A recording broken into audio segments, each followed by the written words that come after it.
yang akan dikerjakan oleh Nabi.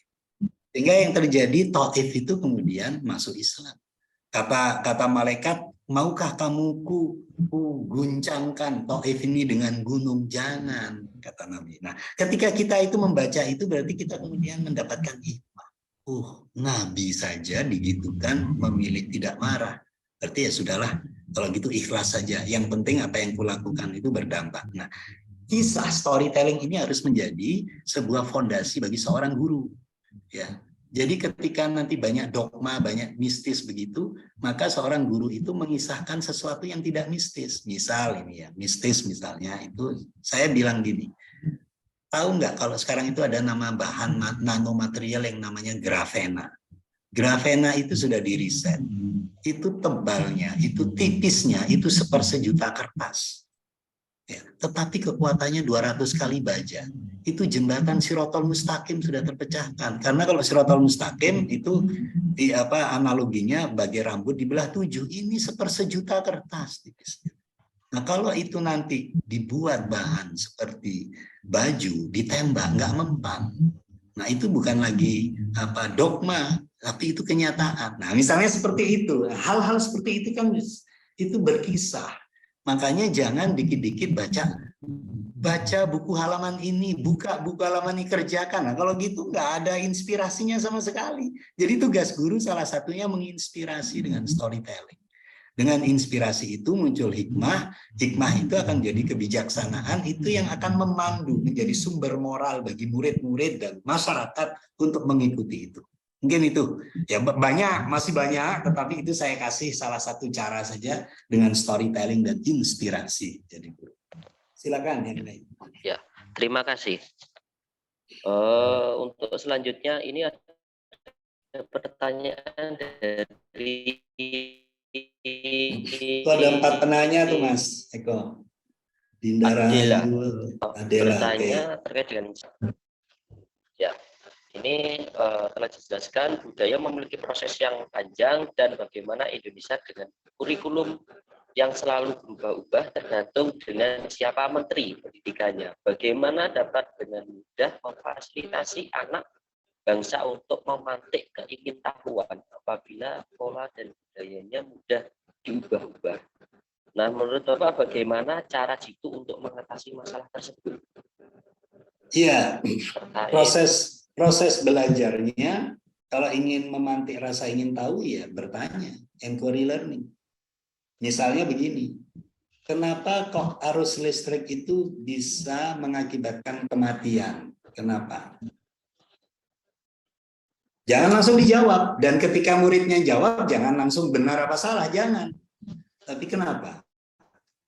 Kalau nggak tahu, kemudian dipantik. Coba, apa kaitan arus listrik itu terbuat dari material apa, lalu tubuh manusia itu terbuat dari apa.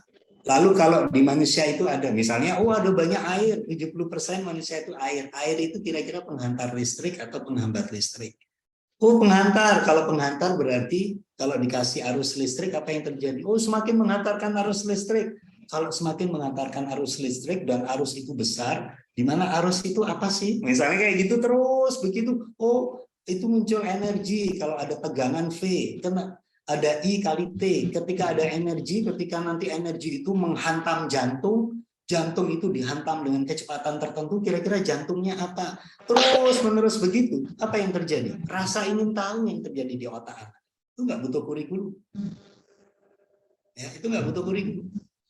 Seperti misalnya tadi Pak Eko ngajar termodinamika. Saya tidak akan, misalnya kalau saya jadi dosen, ya saya yakin Pak Eko juga melakukan ini, saya nggak akan bicara apakah itu termodinamika. Enggak.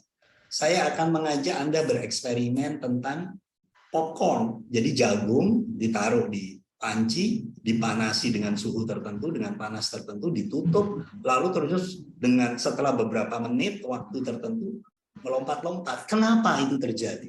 Berarti kan ada transfer energi dari kalori dari lingkungan ke sistem, dan kemudian mengakibatkan sistem itu terjadi pemuaian. Ketika terjadi pemuaian, maka akan terjadi perubahan bentuk dan terusnya perubahan rasa dan seterusnya. Nah, bayangkan kalau termodinamika itu terjadi di sini gitu. Saya cara ngajarnya akan begitu. Itu akan memantik rasa ingin tahu. Makanya saya mau ngajar S1, S2, atau S3, saya nggak pakai ujian Pak Eko. Saya nggak ada UTS, nggak ada UAS mahasiswa saya. Tapi diskusi tiap hari. Kenapa kok ini begini? Menurutmu kenapa? Kenapa ini begini? Lalu saya perhatikan wajah anak itu, saya hafalkan. Saya biasanya kalau mau menilai, saya minta wajahnya itu. Oh, ini kayaknya senang diskusi. Ini logikanya masuk akal, yang ini logikanya kurang masuk akal, yang ini literasinya tinggi, yang ini kalau ngomong pokoknya, kalau udah pokoknya nggak ilmiah banget. Ngapain saya kasih nilai tinggi, paling C. Jadi dari cara berpikirnya, batang penalarannya, bukan ngerjain soal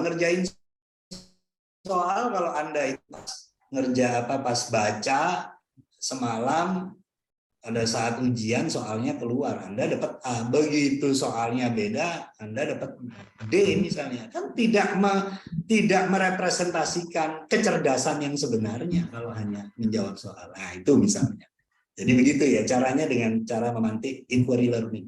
Bisa problem based learning, bisa project based learning. Itu kalau di Australia, kenapa kok saya buat gerakan sekolah menyenangkan? Karena pengalaman anak saya itu 7 tahun belajar dari SD hingga SMP waktu itu. Pulang SMP, sekarang udah kuliah ya. Anak saya udah di UGM, yang satu nomor 2 baru kelas 3 SMA. Itu cara belajarnya ya, jangan membuang sampah sembarangan, harus dipilah mana sampah kompos, mana sampah kotor, mana sampah plastik atau daur ulang. Kenapa?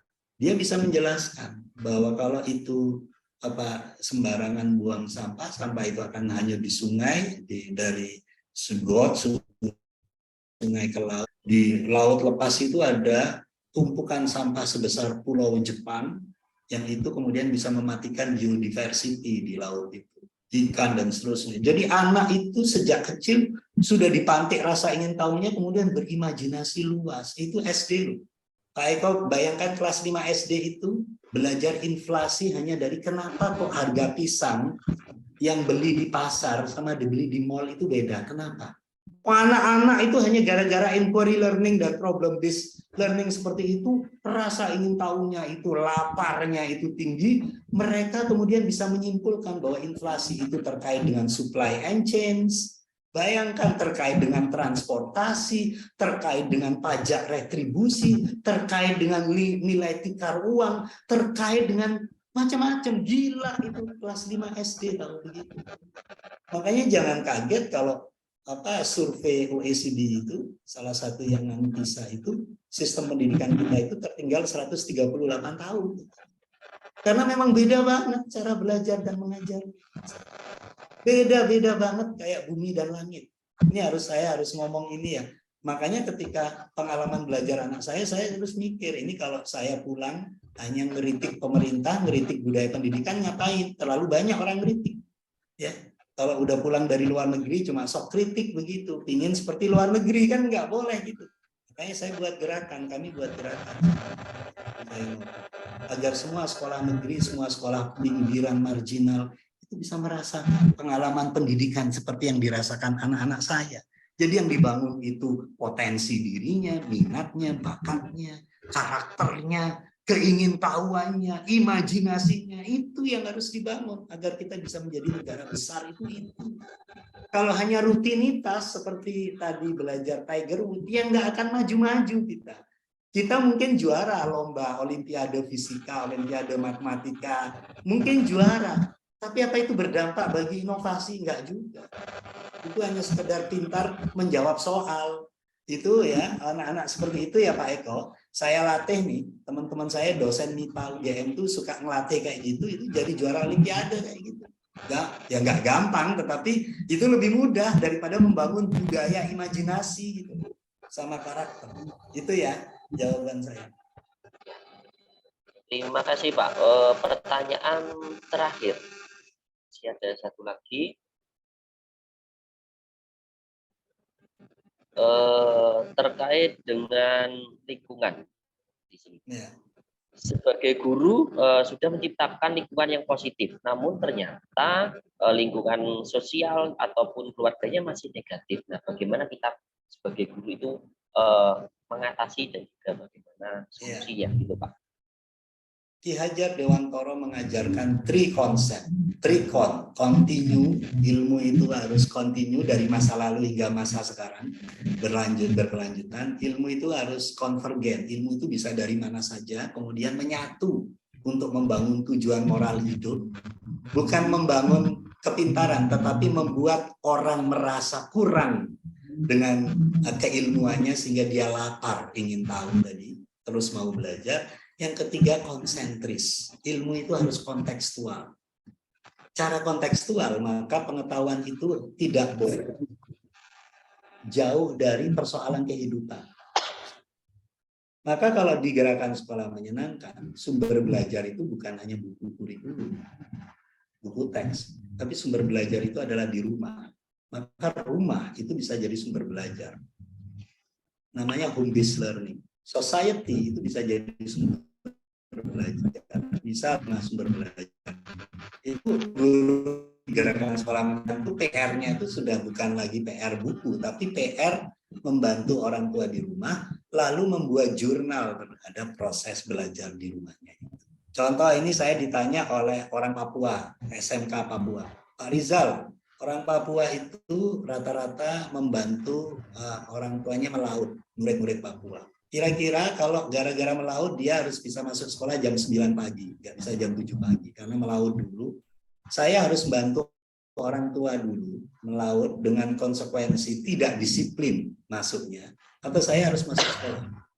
Kalau kita sebagai pendidik hanya menganggap disiplin kurikulum itu lebih penting, masuk jam 7, resikonya anak itu tidak terbentuk karakter membantu orang tua. Ya kan? Nah, jadi pendidikan karakter itu membantu orang tua, apa pendidikan karakter itu masuk jam 7? Karena kayak gini aja udah bingung gitu. Kalau SOP cara pandangnya. Tapi kalau cara pandangnya menuntun kodrat manusia, maka kodrat manusia itu membantu orang tua bekerja sama. Maka saya bilang bantu orang tuamu. Terus belajarnya gimana? Belajarnya gampang. Buat jurnal, bedakan karakteristik ikan di laut dalam dan di laut tawar. Itu akan jadi ilmu baru itu Pak Eko. Itu orang Jakarta, orang Sukabumi mungkin belum tentu tahu dibanding orang Papua. Bagaimana cara menangkap ikan di laut dalam dan di laut dalam. Bagaimana proses kalian itu membantu orang tua untuk melaut dan mendapatkan ikan. Prosesnya gimana? Jadikan jurnal itu pengetahuan namanya tacit knowledge. Pengetahuan berdasarkan pengalaman. Itu terkadang akan menjadi teori baru. Jadi karakter membantu orang tuanya dapat, tetapi juga karakter belajarnya juga dapat. Efeknya apa? Orang tua akan merasa, oh kalau gitu sekolah itu tidak teralienasi ya dari kehidupan masyarakat. Jadi sekolah itu membantu langsung persoalan-persoalan orang tua. Kalau seperti itu, orang tua pasti akan membantu dan mendukung. Sehingga ketika yang menjadi penekanan budaya belajarnya itu adalah karakter, maka orang tua akan mendukung proses belajar karakter itu. Itu sudah dilakukan nggak sama guru-guru? Kalau itu belum dilakukan, ya wajar kalau ada ketidaksambungan, nggak nyambung karena frekuensi radionya beda. Yang satu pakai FM, yang satu pakai AM. Nah, kalau di sekolah-sekolah GSM namanya home based learning, belajar itu rumah dan masyarakat itu sumber belajar. Sehingga yang terbangun itu selain orang tua merasa terbantu, yang terbangun adalah kesadaran kritis. Kamu tuh harus jadi orang kritis sebagai mahasiswa. Karena kalau nggak kritis, IT kamu 4 tuh percuma. Karena kamu cuma hanya untuk dirimu sendiri, tidak menjadi khairun nas anfa'uhum linnas. Menjadi sebaik-baiknya umat. Apa sebaik-baiknya umat tuh? Berkontribusi bagi orang lain, membantu orang lain, menyelesaikan persoalan-persoalan kehidupan orang lain. Kalau itu yang dilakukan, saya yakin orang tua itu akan membantu. Contoh real aja di Gunung Kidul, diminta sumbangan Rp1.000, SD Negeri Karangmojo 2 namanya. Gunung Kidul itu banyak TKW, TKI di sana, banyak orang bunuh diri di sana. Itu nggak mau nyumbang tadinya di Gunung Kidul itu. Tapi setelah ikut GSM, rame-rame nyumbang tanpa dipaksa terkumpul 25 juta rupiah.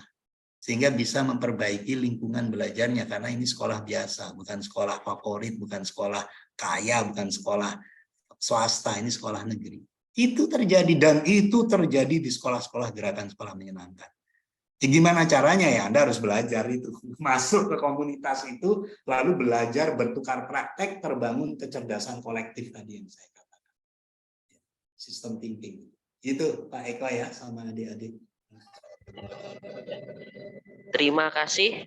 Sepertinya itu pertanyaan terakhir, Bapak Rizal. Sebelum saya tutup, saya sedikit merangkum terkait dengan materi yang sudah tadi. Jadi pendidikan intinya adalah memantik rasa ingin tahu dan juga memberikan penerangan pada kegelapan yang sedang kita hadapi, yaitu kegelapan di masa kini antara lain stunting, algoritma, dan seterusnya. Dan juga kita harus merubah budaya di mana kita memfasilitasi dan menyinari sekeliling, tidak hanya untuk mengisi pengetahuan. Kurang lebihnya seperti itu. Saya kembalikan ke MC dan terima kasih. Saya Pak bisa Muhammad. nutup Pak Eko 1 menit Oh, aja ya, dengan enggak. sebuah Ya, istilah boleh, Pak. cerita. Kenapa kok lingkungan penting, lingkungan menerangi? Ada sebuah daerah namanya Death Valley, itu lembah kematian. Kenapa disebut lembah kematian? Karena sangat panas sampai 48 derajat, jadi nggak ada binatang, nggak ada tumbuhan di sana. Tiba-tiba ada hujan lebat muncul, hujan lebat ini. Setelah hujan lebat ini, 4 bulan kemudian, ketika musim semi itu, jutaan bunga indah itu tumbuh di lembah kematian. Ternyata itu bukan lembah kematian. Dia hanya tidur sebentar di bawah permukaan dan bebatuan. Itu untuk di lingkungan yang tepat, kondisi lingkungan yang tepat, dan hujan yang lebat. Nah, hujan itu adalah guru-guru yang mau memanusiakan kembali anak didiknya. Guru-guru yang menuntun kodrat-kodrat anak didiknya, yang menuntun potensi lahiriah anak didiknya, di mana potensi lahiriah manusia itu ada rasa ingin tahu, daya imajinasi, dan perbedaan, keberagaman, kemampuan yang berbeda-beda itu. Nah, tugas guru jadilah hujan itu, memberikan lingkungan yang tepat, kondisi yang tepat, sehingga anak-anak yang tadinya IQ-nya dianggap jongkok 78 itu akan tumbuh lahir dengan manusia belajar yang menjadi khairun nas fa'uhum binnas, yang bisa menyinari dan membantu orang lain. Dan saya doakan mudah-mudahan Anda semua yang ada di sini sebagai mahasiswa yang akan jadi guru-guru, dan juga Bapak Ibu dosen dan guru yang ada di sini akan menjadi guru-guru yang memanusiakan manusia. Terima kasih. Allahumma waffiq ila aqwamit thoriq. Assalamualaikum warahmatullahi wabarakatuh. Waalaikumsalam warahmatullahi wabarakatuh. Waalaikumsalam warahmatullahi wabarakatuh.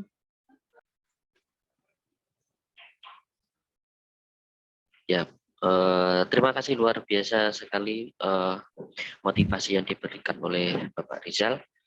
Saya kembalikan ke MC mungkin atau panitia, ada sesuatu yang ingin disampaikan. Baik, terima kasih kepada Pak Eko selaku moderator. Kami itu serta materi dahulu Bapak Muhammad kan di share screen. Kami ucapkan terima kasih kepada Bapak Muhammad Rizal sebagai pemateri pada rangkaian kegiatan POTON 1 ini, yaitu seminar nasional yang dilaksanakan pada tanggal 26 November tahun 2022. Terima kasih banyak Bapak atas segala ilmunya. Mudah-mudahan kami bisa menyerap ilmu Bapak dengan baik dan bisa mengamalkannya kepada teman-teman yang lain. Amin, amin, amin. Terima kasih ya sertifikatnya. Dan terus belajar yang penting. Terus mau belajar. Baik Bapak, terima kasih banyak. Saya izin pamit ya. Bagaimana Bapak? Saya izin pamit ya. Sukses selalu ya, seminarnya. Baik Bapak. Monggo Pak Eko dan Bapak Ibu lain. Monggo, Pak. Ya. terima kasih banyak mungkin ya kepada moderator, kepada narasumber yang kedua. Untuk selanjutnya tanpa berlama-lama kita akan langsung ke pematerian yang ketiga yang akan disampaikan oleh dosen kita sendiri yaitu Bapak Dr. Nana MPD. Kepada Bapak mungkin saya izin mengecek terlebih dahulu ya. Apakah Pak Nana sudah berada di room Zoom? Ya, sudah kedengaran suara saya? Alhamdulillah kedengaran Pak.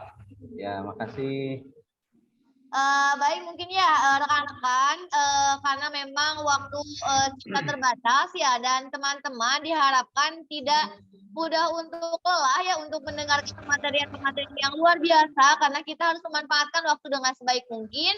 Maka dari itu langsung saja kita ke pemateri yang ketiga yaitu oleh Bapak Dr. Nana MPD yang akan secara langsung dimoderatori oleh Pak Eko sendiri.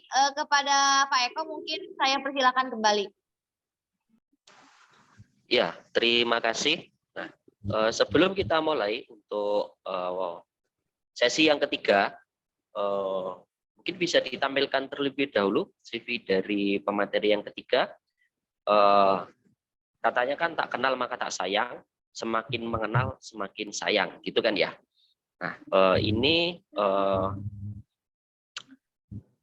pemateri yang ketiga, beliau adalah Bapak Dr. Nana MPD. Beliau lahir di Ciamis, kemudian mata kuliah yang pernah diampu adalah Fisika Sekolah 1, Fisika Sekolah 2, Fisika Sekolah 3, telah jurnal.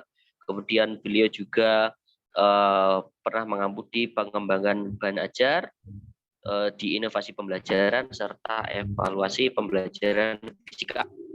Pendidikan ditempuh di Universitas 11 Maret, kemudian begitu juga S2 dan S3. Kemudian pengalaman beliau terkait dengan publikasi antara lain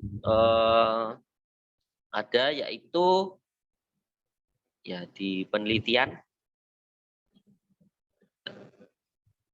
Nah, di sini ada publikasinya terkait dengan program bantuan penugasan dosen di sekolah, penyelenggaraan inovasi pembelajaran digital, model blended POE 2WE. Kemudian pada tahun 2021 beliau melakukan penelitian penyelenggaraan pendidikan jarak jauh, efektivitas model pembelajaran POE 2WE dalam menunjang pembelajaran jarak jauh.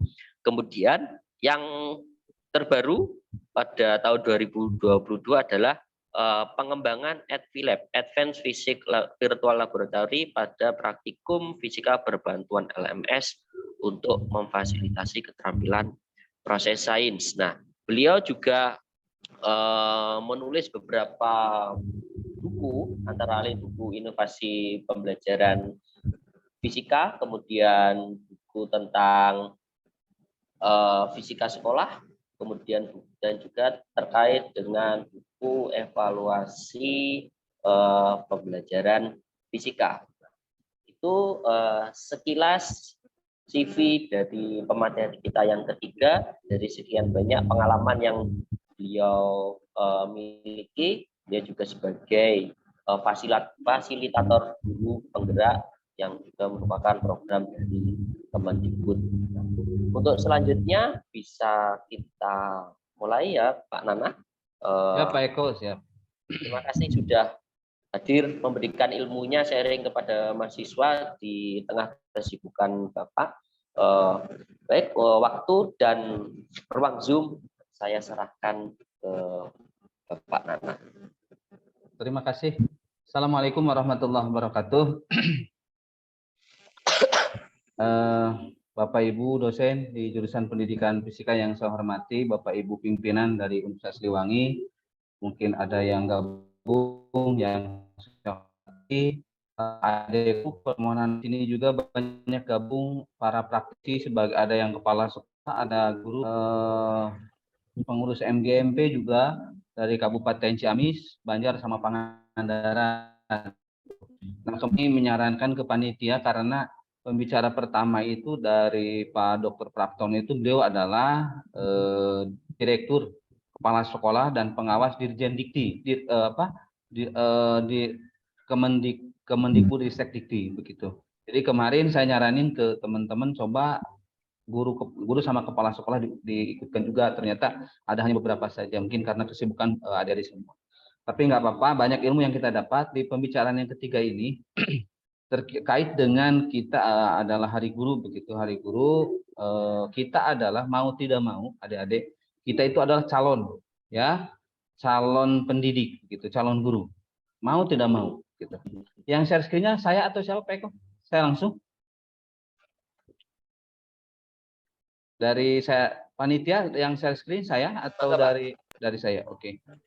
Oh, dari panitia ya. Oke. Dari panitia ini next, coba next. Operator langsung. Baik, nah inilah kita itu berada di dua generasi begitu. Ada yang disebut dengan, jadi ada dua generasi, generasi digital, migran digital, ada generasi digital. Nah, periode kelahiran dari 145 sampai 76. Nah, ini kayaknya tidak ada, termasuk saya kelahiran di lebih dari 76. Dan tahun 90-an yang disebut migran digital itu sering pula disebut dengan sebagai generasi X. Terus ada yang disebut generasi kelahiran di Amerika Serikat tahun 1977 atau Indonesia tahun 90-an. Disebut generasi digital, sering pula disebut dengan generasi Y atau generasi Z. Nah, ini atau yang disebut dengan generasi internet. Nah, dari dua generasi tersebut, kita sebagai guru begitu harus memfasilitasi bagaimana, karena anak-anak kita saat ini, kenapa saya bilang anak kita? Karena adik-adik ini yang semua semester 1, 3, 5, 7, yang semester 7 udah kemarin baru saja ada yang baru selesai, begitu, baru selesai melakukan PLP. Dan akan mungkin silahkan sharing adik-adik yang angkatan semester 5 sama 3, bagaimana kalau mengajar di sekolah. Baik, lanjut. Nah, inilah dari hasil penelitian atau riset yang dilakukan oleh ahli, bahwa 2/3 dari kemampuan kreativitas seseorang itu diperoleh melalui pendidikan. Ini yang sebagai dasarnya. Ini menurut tahun 2011 tentang penelitian tentang DNA, dan sepertiganya adalah berasal dari genetika. Nah, ini ambil kesimpulan bahwa peran seorang guru itu sangat penting sekali. Karena guru itu atau kita sebagai pendidik ya harus bagaimana kreatifnya anak itu ketergantungan kepada kita juga. Lanjut. Nah, proses penilaian mendukung kreativitas si peserta didik atau anak kita itu, yang pertama kita dalam pembuatan soal ya, ini salah satunya aja begitu. Kita tidak hanya memilih satu jawaban tertentu yang benar. Gitu. Kita makanya di jurusan pendidikan fisika kita kompak, kalau kita membuat soal itu kita minimal C3 ke atas gitu, atau kita yang C3 ke atas, C3, C4, C5. Terus mentornya jawaban yang nyeleneh. Ini hasil dari riset, gitu, hasil dari riset menekankan pada proses bukan hanya hasil saja. Maka saya selaku kebetulan sebagai fasilitator sekolah penggerak, bukan guru penggerak, baik sekolah penggerak, salah satunya di dalam pendidikan itu adalah berbasis pada peserta didik. Gitu. Nah, pada peserta didik itu mungkin ada yang pernah disampaikan oleh sebelumnya para pemateri. Sebelum kita masuk ke kelas, biasanya kita dilakukan dengan 3 kegiatan, asesmen diagnostik, ada formatif, sumatif. Nah, asesmen diagnostik itu adalah kita melakukan asesmen di sebelum pembelajaran. Bisa berbentuk kognitif maupun non-kognitif. Salah satunya itu. Nanti kita melihat potensi anak berada di posisi mana. Lanjut. Nah, untuk membentuk kemampuan pikir order tinggi sejak dini begitu. Menurut hasil penelitian juga dilakukan oleh Papua University tahun 2011 bahwa arsitektur otak dibentuk berdasarkan lapisan pisang berisi jaringan-jaringan neuron yang terkait satu sama lainnya. Hasil riset orang-orang eksak terutama orang-orang sains, bagaimana bahwa otak kita itu dibentuk oleh jaringan neuron. Maka yang ada yang disebut dengan fisika kesehatan. Kebetulan saya juga ngajar di fisika kesehatan. Jadi kalau di kita terkait dengan gelombang begitu. Nah, gelombang di dalam fisika itu bisa dihubungkan juga dengan jaringan-jaringan pada neuron. Nanti maka di dalam fisika kita ada yang disebut dengan fisika biofisik. Ya, biofisik itu berhubungan dengan itu. Lanjut. Nah, kita udah menggembor-gemborkan, saya sering di perkuliahan atau teman-teman mengatakan kita pembelajaran abad 21. Yang disebut siapa pemenang di abad 21 ini? Mohon maaf, mungkin suaranya berisik nggak ya, teman-teman? Karena tetangga sebelah ini berisik banget nih di gedung Mandala. Berisik nggak? Pak Eko? Halo, suara saya kedengaran? Terdengar, Bapak. Tidak berisik ya? Terdengar, Pak. Tidak berisik ya? Siap, tidak berisik, Pak. Karena di gedung sebelah ini enggak, entah lagi mukul-mukul apa, jadi sama lain. Nah, yang disebut pemenang abad 21 itu yang pertama mereka yang memiliki kreativitas di atas rata-rata. Maka seorang mahasiswa, seorang siswa itu bagaimana caranya dituntut dia untuk melakukan kegiatan secara kreatif. Yang kedua, keterampilan analitis yang kuat. Yang ketiga, keterampilan melihat ke depan. Yang keempat adalah keterampilan bergaul. Nah, para otak kanan itu bisa merancang, mencipta, mendengar, pemikir, gambaran besar, pembuat arti, sama pengenal pola. Mereka yang tahu cara mengoptimalkan dan menyiasati fakta secara kreatif, semua dilakukan sambil menguasai cara kerja yang efektif dalam tim. Nah, ini yang disebut dengan pemenang abad 21. Maka di dalam pembelajaran atau kita menggunakan pembelajaran abad 21 yang terkenal, kita selalu tahu bahwa dengan 4C itu harus kreatif, critical thinking, komunikatif, sama kolaboratif itu harus tertanam pada diri kita, ya. Jiwa-jiwa tersebut harus tertanam pada kita sebagai, terutama pada mahasiswa kita sebagai calon pendidik. Lanjut. Nah, bagaimana tadi dikatakan 2/3 si peserta didik itu 2/3-nya dari melalui jalur pendidikan. Nah, salah satu yang mengakibatkan 2/3 pada perubahan pada peserta didik itu adalah peran guru. Kita adalah calon guru. Nah, peran guru ini, guru tidak lagi memberikan informasi dalam bentuk ceramah dan buku teks.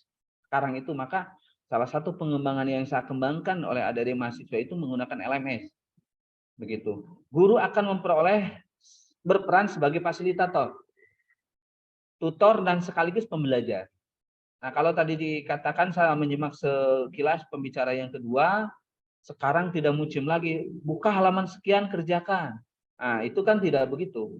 Kalau di LMS itu walaupun tidak begitu kan ada alur.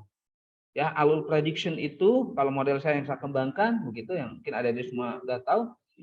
Di situ itu si peserta didik atau si mahasiswa kita itu bagaimana si pemikirannya secara kreatif untuk menjawab pertanyaan gitu. Di observasi membuktikan. Nah, di eksplanasi kita cari jawaban yang benar, yang kita jawab itu benar atau salah. Dan kami udah sediakan baik berbentuk YouTube maupun berbentuk video atau berbentuk PPT begitu. Mungkin anak-anak semester 1 belum mengalami, nanti bisa di semester berikutnya bisa bertemu dengan saya, sama-sama menggunakan LMS yang saya kembangkan.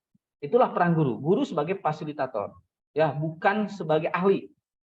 Begitu. Maka mohon maaf, saya kalau dulu di sekolah penggerak itu namanya pelatih ahli. Sekarang namanya fasilitator. Sekolah penggerak. Kalau dulu namanya pelatih ahli, jadi dianggap paling ahli. Nah, sekarang namanya perannya sebagai fasilitator. Jadi sebenarnya yang udah baik di sekolah kita memfasilitasi. Maka yang baik itu seorang guru itu bukan tutor. Apa? Yang baik sebagai guru itu bukan hanya sebagai tutor, tapi yang baik itu adalah sebagai coaching. Ya, coaching.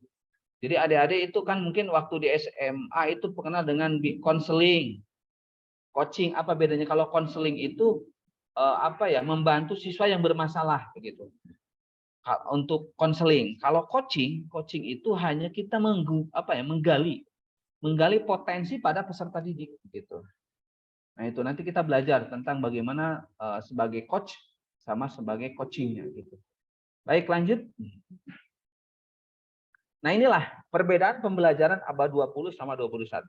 Nah saya ngalami dulu mungkin kita pembelajaran di bawah 21 dulu itu waktu di sekolah mungkin adik-adik tidak mengalami, tapi kalau usia-usia saya yang masih muda ini ya. Nah, biasa pembelajaran itu pusat pada guru. Dulu itu guru pokoknya kata guru A semua begitu. Tidak boleh menyangka. Yang kedua individu. Yang ketiga mengedepankan pengetahuan. Pokoknya mah yang disebut dengan anak pintar itu kalau fisika sama matematiknya 100. Betul. Bahkan seringnya pembelajaran itu di dalam kelas. Saya ngalami sendiri. Jadi yang disebut pinter teh lamun fisikana matematikana teh 80 60. Jadi tidak mentolerir pelajaran yang lain gitu. Ternyata perkembangan berjalan begitu. Itu secara akademik oke. Secara teori oke. Tapi disanggah dengan pembelajaran di abad 21. Bahwa satu pembelajaran terpusat pada murid. Maka tadi saya katakan bahwa pada saat masuk kelas apalagi sekarang di kurikulum Merdeka, saya di kurikulum Merdeka ada yang disebut dengan asesmen diagnostik. Asesmen diagnostik itu untuk membuat pola-pola kemampuan, jadi mengkelaskan. Kalau di dalam satu kelas ada 30 siswa atau 35 siswa, 35 karakter begitu. Jadi kita pada saat ngasih pembelajaran itu nanti kira-kira ini potensinya kemana? Begitu. Oh ini siswa ini tidak boleh kita menyamaratakan siswa. Contoh kita dalam mengajar misalkan tentang di fisika itu tentang besaran. Nah, untuk anak yang kemampuannya menengah ke bawah pasti dasarnya yang dasar-dasar. Tapi kalau kemampuannya menengah ke atas berarti kan tentang cerita besarannya mungkin udah besaran yang disebut dengan dimensinya dan ini sama-sama berbicara masalah besar. Yang kedua kolaboratif. Kita tidak boleh fisika itu hanya jago fisika saja. Kita di kolaboratif coba fisika dihubungkan dengan apa misalkan. Kita hubungkan, maka di dalam model ada yang disebut dengan elaboration. Bahwa fisika itu dihubungkan dengan pembelajaran yang lain. Saya sering mengatakan di dalam ini itu seorang ahli fisika itu bisa dipakai di dalam teori apapun. Contoh di dalam teori olahraga. Nah, kita bisa dalam olahraga misalkan tidak ada yang di dalam fisika dengan yang disebut dengan kalau kita mau memasukkan bola atau memasukkan bola seorang olahragawan bukan bulu tangkis voli atau olahragawan basket begitu. Kan di dalam teori fisika kan ada yang disebut dengan gerak vertikal. Ya, gerak vertikal berapa sudut kemiringannya gitu. Itu kan bisa di teori. Bisa kolaboratif. Terus mengedepankan kemahiran. Nah, sekali lagi dulu yang dikedepankan itu pengetahuan, tapi ke dalam abad itu kemahiran. Jadi anak tidak harus jago fisika, bisa aja dia jago nyanyi. Misalkan dia itu jago di dalam bidang komunikasi, bisa jago di dalam berbicara. Mohon maaf 2019 ya saya sering katakan ke adik-adik, mungkin di sini ada juga pesertanya. Saya dulu kolaboratif dengan Bapak Ibu guru di sekolah. Karena saya dulu praktisi, saya seorang guru, pernah ngajari SMA 1 Ciamis begitu. Saya kolaboratif bukan dengan guru fisika aja. Waktu itu dengan guru bahasa Indonesia, dengan guru bahasa Inggris, dengan guru PKN, model saya kembangkan dan kolaboratif. Nah, salah satunya model yang saya kembangkan dipakai di guru bahasa Inggris. Gitu, mungkin di sini ada Ibu kepala sekolah dari SMA Langkah Pancar. Mungkin di jurnalnya udah tentang POE2W. Gitu. Saya sering penelitian bersama dengan teman-teman di sekolah. Itu kan bahwa fisika model itu tidak hanya misalkan ada yang bisa nge-share di Google. Cari aja. POE2W English itu ada. Baik jurnal maupun bukunya udah ada. Itu artinya kolaboratif. Itu. Terus mahir. Ya, kita mahir dalam bidang tertentu secara praktek, bukan hanya teori. Maka inilah sesuai dengan kurikulum Merdeka. Terus kita bisa belajar di mana-mana. Ya. Jadi kalau dulu kan di kelas gitu. Sekarang ada yang disebut dengan outing class. Kita belajar fisika tidak harus di dalam kelas, bisa dibawa keluar. Itulah. Next. Nah, disinilah ciri-ciri pembelajaran abad 21. Satu, bahwa informasi kapan dan di mana saja. Nah, salah satu kapan itu, mohon maaf, kita punya LMS. Adik-adik bisa sambil tiduran, sambil apa, bisa ngerjain tugas yang. Tapi bukan berarti secara mudah, karena saya udah diatur waktunya. Dari jam sekian sampai jam sekian, gitu kan diatur. Yang kedua, komputasi, lebih cepat memakai mesin. Nah, kita pembelajaran menggunakan mesin. Terus yang ketiga, otomasi, menjangkau segala pekerjaan rutin. Yang keempat, komunikasi dari mana dan kemana. Nah, model pembelajarannya, pembelajaran diarahkan untuk mendorong peserta didik untuk mencari tahu dari berbagai sumber, bukan diberitahu. Nah, mohon maaf, mungkin ini sesuai sekali dengan yang saya kembangkan. Mungkin adik-adik semester 3 ke atas yang udah ikut kuliah dengan saya menggunakan LMS yang saya kembangkan. Di situ dari prediction itu dia mencari tahu, gitu. Belum dikasih tahu duluan. Mungkin anak-anak semester 1 nanti belum mengenal ini karena belum. Nanti semester 3 ke atas, di awal-awal itu mohon maaf angkatan 2020 gitu mengatakan, "Duh, Pak, udah dengan Bapak itu stres." Ya, teman-teman adik-adik 2020 karena selalu setiap hari ini ngerjain LMS stres, tapi lama-lama saya tanya gimana, katanya menyenangkan juga. Nah, itulah kenapa, karena kita menggunakan pembelajaran di zona Z. Kita tidak bisa meninggalkan yang namanya HP. Tidak bisa meninggalkan yang namanya internet. Sok adik-adik, tanya mahasiswa terutama, adakah mahasiswa yang ada di sini, misalkan dia itu sampai tidak bawa HP, selalu kemanapun bawa HP. Bahkan yang pertama kali yang dipegang itu HP, kalau ketinggalan kita merasa, wah, gelisah begitu. Nah, terus pembelajaran diarahkan untuk mampu merumuskan masalah, menanya, bukan hanya menyelesaikan masalah atau menjawab. Kita rumuskan kira-kira masalahnya apa.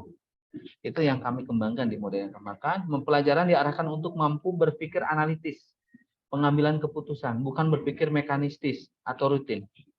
Maka ada yang disebut dengan analisis. Maka di dalam model yang saya kembangkan ada yang disebut dengan elaboration. Jadi kira-kira ini digunakan untuk apa? Jadi berpikir kan analitis. Apa ya kira-kira? Bahwa teori ini digunakan untuk apa? Pembelajaran menekankan pentingnya kerjasama, maka tidak ada kolaborasi. Maka di dalam observation itu, di situ kan kalian melakukan eksperimen bersama. Salah satunya di dalam LMS itu saling chat dengan teman. Begitu disitulah muncullah kerjasama. Nah, inilah pergeseran paradigma belajar abad 21. Lanjut. Nah, mengapa belajar menjadi sulit dan tidak menyenangkan? Dianggap belajar itu sulit, tidak menyenangkan. Kenapa? Karena yang pertama, karena kita tidak tahu proses belajar yang benar. Nah, ingat di dalam pembelajaran itu adik-adik selalu kita sebagai calon guru itu melakukan 3 kegiatan. Merencanakan, melakukan pembelajaran, yang ketiga adalah tugas sebagai pendidik itu adalah mengevaluasi, membuat evaluasi. Di dalam perencanaan, pelaksanaan itu yang paling pelaksanaan itu berawal dari perencanaan. Maka ada yang disebut dengan RPP, ya mungkin anak-anak semester 3, 5 udah diajari. Itu RPP kalau di kurikulum 2013, kalau di kurikulum Merdeka namanya modul ajar, sama saja. Ada 3 kegiatan. Yang pertama tujuan pembelajarannya apa, yang kedua kegiatan pembelajaran, ketiga adalah asesmen. Nah, kita dari itu kita harus tahu bagaimana dari kalau RPP-nya benar, pada saat pembelajaran kita akan di situ maka terpola begitu. Jadi kalau kita seperti mau seorang artis itu kan sutradaranya itu sudah merencanakan setelah ini itu ini, setelah ini itu ini, sama dengan RPP. Nah, itu mungkin teman Bapak Ibu semua yang di sekolah juga begitu. Bahkan kami di beberapa bulan ke belakang pernah melakukan diklat atau workshop terkait pembuatan RPP, model pembelajaran dikembangkan terakhir sampai PTK di SMA yang Ibu Kepala Sekolah tadi ikut itu di SMA Langkah Panjang. Nah, di sini karena kita tidak pernah belajar, diajar atau mengajarkan cara belajar yang benar. Nah, karena kita tidak pernah belajar, diajar atau mengajarkan. Nah, yang baik itu kan kita itu mengajarkan. Kita mengajarkan tahunya dari mana? Dari kita selalu mendengarkan dari yang lain, membaca, bahkan langsung dari sumbernya. Yang ketiga, karena gaya mengajar tidak sejalan dengan gaya belajar. Jadi makanya model yang kita kembangkan itu harus sesuai dengan karakteristik. Pertama karakteristik pelajaran, yang kedua karakteristik tema. Ada yang pernah nanya dulu waktu di Pangandaran, Pak, apakah model yang Bapak kembangkan itu sesuai dengan tema? Kan bisa aja, misalkan kalau praktikum yang lebih cocok menggunakan critical menggunakan inquiry misalkan dan lain-lain. Nah, insya Allah kalau model saya udah saya validasi beberapa kali di berbagai materi, di berbagai mata pelajaran, insya Allah udah bisa digunakan. Baik, lanjut. Mohon maaf Pak Eko, sampai jam berapa ya? Ini sampai jam berapa ini? Saya pemaparan materinya. Kurang lebih masih ada 15-an menit lagi, Pak. Baik, sampai jam 11:30 ya kurang lebih. Baik, seorang guru profesional itu, ya kita mohon maaf, kita adalah sekali lagi dari awal adalah calon guru, bahkan saya juga guru, gitu. Harus memiliki 4 kemampuan dasar. Yang pertama, kemampuan komunikasi. Ya, jadi sekali lagi seorang guru itu bisa berkomunikasi, kemampuan menyampaikan materi pelajaran kepada siswa. Jadi seorang guru itu jangan kaku. Jadi mohon maaf, mungkin saya juga pernah jadi siswa, adik-adik juga pernah jadi mahasiswa. Kita senang itu. Jadi apa-apa itu jangan cerita materi, cerita dulu, bikin senyum dulu di kelas itu, ya. Masa seorang guru itu cemerut gitu. Wah, yang kedua penampilan. Guru itu artis, adik-adik. Ya, artis, minimal pakaian itu harus meyakinkan. Masa seorang guru rambutnya gondrong, pakaiannya tidak rapi. Yang pertama bisa komunikasi. Jadi bahasa komunikasi bukan ngomong saja. Dari mimik wajah kita, dari penampilan pakaian gitu menggambarkan kita bisa berkomunikasi begitu.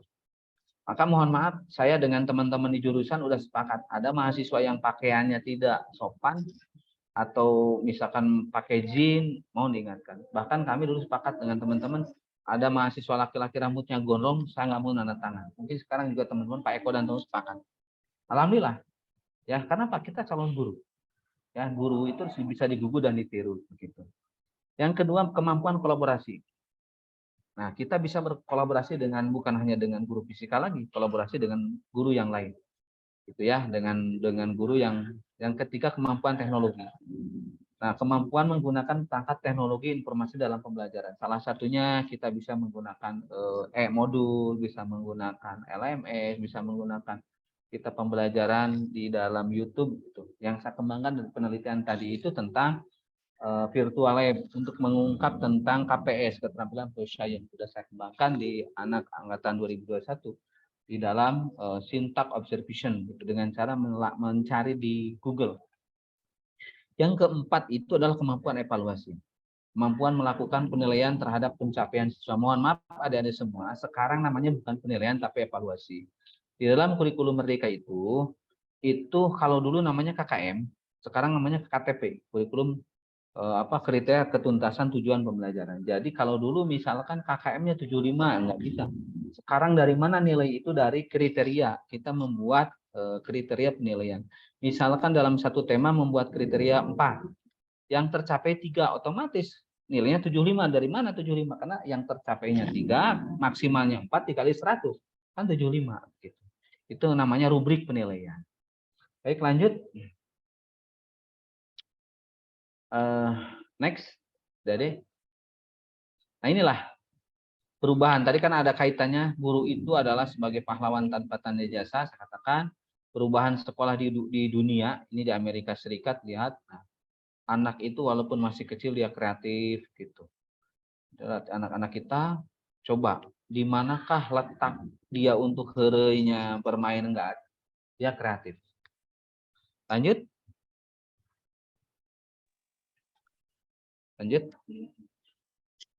Nah, ini ciri-ciri guru abad 21. Satu, menguasai subjek, yaitu kandungan kurikulum. Ingat adik-adik semua, sebagai guru abad 21 kita harus tahu perkembangan kurikulum. Nah, yang tahu perkembangan kurikulum biasanya guru. Mohon maaf, kita di perguruan tinggi dosen jarang belajar ini. Alhamdulillah saya ikut di sekolah fasilitator sekolah penggerak, kebaruan yang lagi dikembangkan oleh pemerintah kita ngikuti. Nah, terima kasih adik-adik. Kedepannya mohon lagi kita ngundang praktisi dari tingkat kementerian. kita lagi menggerak, lagi boomingnya tentang kurikulum merdeka. Kita pas sekali mengundang Pak Dr. Praptono sebagai dia direktur kepala sekolah dan pengawas begitu. Itu ahli sekali bagaimana kepala sekolah yang baik, guru yang baik. Yang kedua tadi praktisi dari pemerhati pendidikan, cocok sekali. Ya itulah sangat tepat sekali begitu. Yang ketiga mahir dan berketerampilan dalam pedagogi. Pedagogik itu tadi disampaikan bagaimana kita merancang pembelajaran, menguasai model-model pembelajaran, itu harus dikuasai. Ketiga adalah memahami perkembangan murid dan menyayangi mereka. Nah, tolong sekarang tidak musim lagi guru itu galak ke murid, enggak. Apa itu sesuai teman. Tapi mohon maaf dalam arti teman ini adalah tidak macam ultimatum. Siswa itu untuk disayangi begitu. Nah, dulu itu zaman saya awal-awal jadi guru itu banyak sekali di setiap pagi itu guru tuh nempeleng siswa. Salah dikit tempeleng, termasuk saya pernah nempeleng siswa begitu. Karena ikut-ikutan. Sekarang udah nggak zaman lagi bahwa siswa atau peserta itu adalah perlu kita sayangi. Di sekolah itu biasanya ada anak yang jarang masuk, bla bla bla. Kita deketi. Gitu. Memahami psikologi pembelajaran.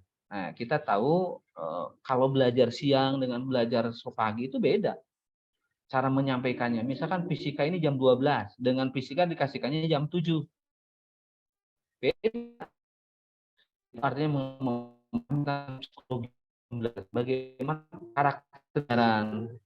Yang ketiga memiliki kemahiran konseling.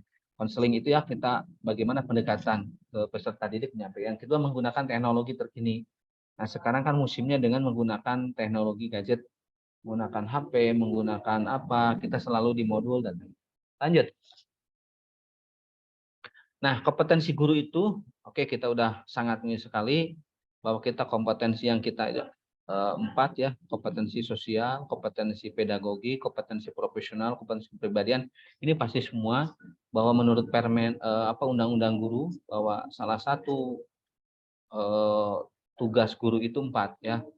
Ya, kita menguasai 4 ini. Lanjut. Lanjut. Halo? Lanjut. Nah, nggak usah inilah nanti waktunya. Lanjut. Nah, kompetensi pedagogik udah tadi mengelola pembelajaran mulai dari persiapan, proses dan evaluasi. Lanjut.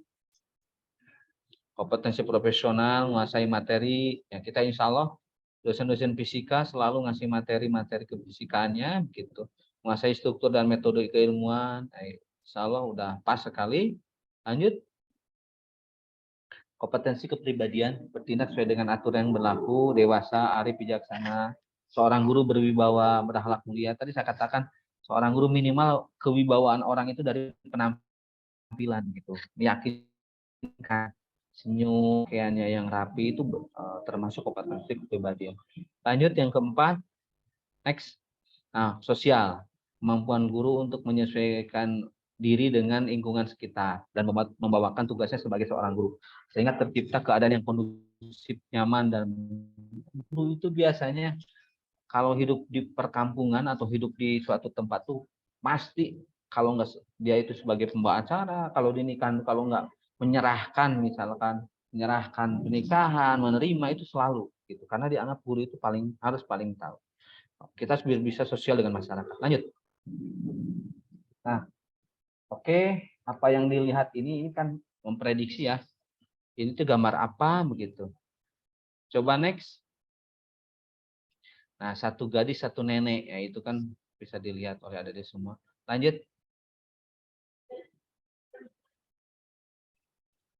Nah, pengembangan guru. Nah, ini terkait dengan pengembangan guru. Kita adalah seorang guru. Bahwa guru itu kita harus mempunyai mindset guru itu perubahan paradigma. Dari mulai konten menuju kompetensi. Konsepsi tentang peserta didik, tentang belajar, tentang fungsi penilaian. Jadi seorang guru itu mindsetnya harus dirubah. Yang kedua, uji kompetensi. Penilaian, kinerja, pembinaan, keprofesionalan, berkelanjutan ini adalah tugas kepala sekolah, begitu. Perlindungan dan karir guru. Nah, terus kode etik guru, budaya kerja, keahlian, gitu. Dan itu adalah pengembangan yang dilakukan oleh guru. Lanjut.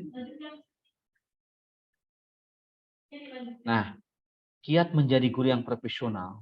Nah, minimal tolong nih adik-adik dicatat atau dipoto. kita harus 4 as. Ya, biar kita menjadi guru profesional itu minimal ada 4 as. As yang pertama kita harus kerja keras. Mohon maaf adik-adik semua, saya dulu waktu jadi guru itu selalu kerja keras. Ya, kerja keras. Yang kedua kerja cerdas, yang ketiga kerja ikhlas, yang keempat kerja tuntas. Nah, salah satu teman saya dulu yang diajak bekerja itu selalu diajak ke 4 as ini. Kalau dia mampu lanjut, kalau tidak dia pulang sampai nangis. Jadi saya punya tim dulu waktu jadi wakakurikulum itu.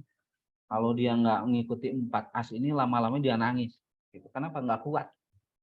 Apa? Saya itu orangnya kalau belum selesai, jangan pulang. Kerja keras. Termasuk Bapak Ibu mungkin teman-teman di jurusan nih. Di awal-awal ke saya itu benci ke sini jurusan. Waktu saya jadi kajul. Kenapa saya sering agak egois? Ayo kita gini-gini.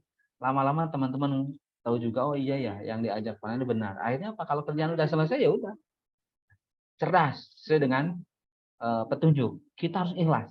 Ingat adik-adik semua, kita melakukan sesuatu harus ikhlas.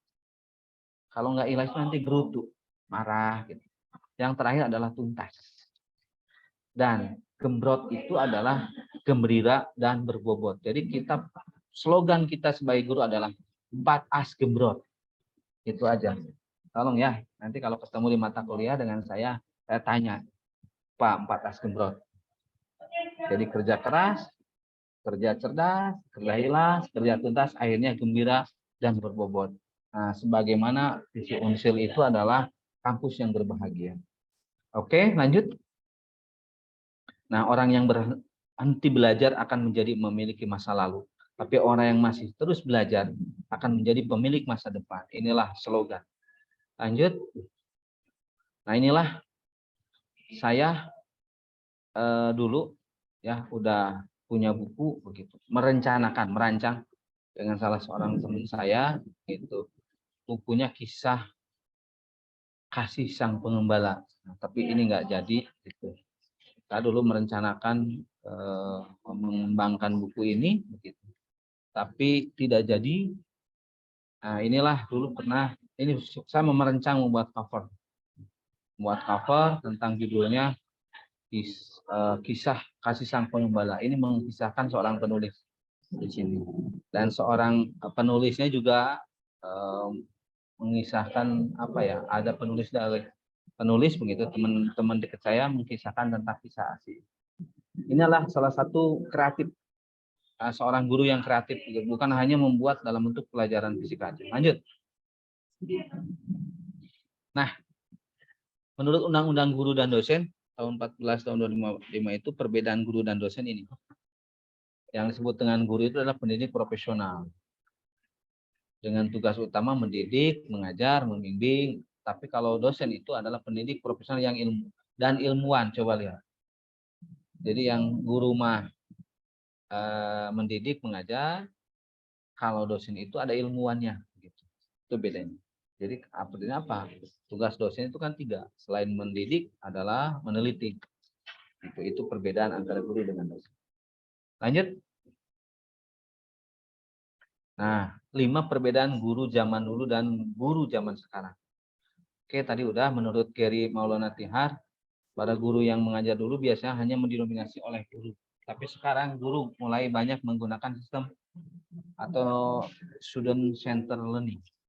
Guru zaman dulu punya cara menasihati yang tegas, beda dengan zaman sekarang. Interaksi dengan guru di zaman dulu biasanya kaku. Guru zaman sekarang suka apa? Udah banyak teman sendiri bagi para murid. Guru zaman dulu lebih struggle sebab teknologi masih terbatas. Guru sekarang mah sudah terfasilitasi teknologi baru. Yang kelima, soal pemberian nilai, guru-guru zaman dulu lebih objektif dibandingkan guru sekarang. Belum lagi ada interpretasi. Nah, oke, ini adalah menurut Gary, penelitian Gary Maulana Tihar.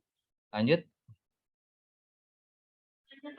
Nah, inilah foto kegiatan guru zaman dulu. Lihat, zaman guru itu guru gitu, anak-anak. Ini zaman saya kecil. Menulis. Oke, lanjut. Gambaran zaman dulu. Inilah pembelajaran zaman sekarang. Di depannya itu udah laptop. Atau ini adalah Zoom. Anak kecil udah mulai Zoom. Zaman sekarang dan yang akan datang. Inilah perbedaan. Oke, lanjut. Nah, oke, inilah pesan dari salah satu Pak Kiai, Kiai Haji Maimun Zubair. Ya, nak, kamu kalau jadi guru atau dosen atau jadi kiai, kamu harus tetap usaha. Milikilah usaha sampingan agar hatimu tidak selalu mengharap pemberian ataupun bayaran dari orang lain. Usaha dari keringatmu sendiri itu berkah. Nah, makanya di dalam perguruan tinggi ada yang namanya kewirausahaan. Begitu. Jadi tidak terlalu fokus, ya, tidak terlalu fokus dengan satu kegiatan. Lanjut. Inilah juga pesan dari guru kita, yang paling hebat dari seorang guru adalah mendidik. Dan reaksi yang paling indah adalah mengajar. Ketika melihat murid-murid yang menjengkelkan dan melelahkan, terkadang hati teruji kesabarannya. Mungkin ya yang guru merasakan juga. Namun dihadirkanlah gambaran bahwa di antara satu dari mereka kelak akan menarik tangan kita menuju surga. Nah, ini adalah Kiai Zubair. Inilah gambaran buat seorang guru. Lanjut. Ini juga, jadi guru itu tidak usah punya niat bikin pintar orang. Gitu. Nanti kamu hanya marah-marah ketika melihat muridnya tidak pintar. Ikhlasnya jadi hilang.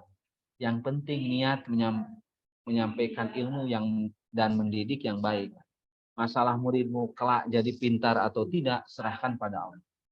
Didoakan saja terus-menerus agar muridnya mendapat hidayah. Ini adalah pesan dari Pak Kiai Maimun Zubair. Lanjut.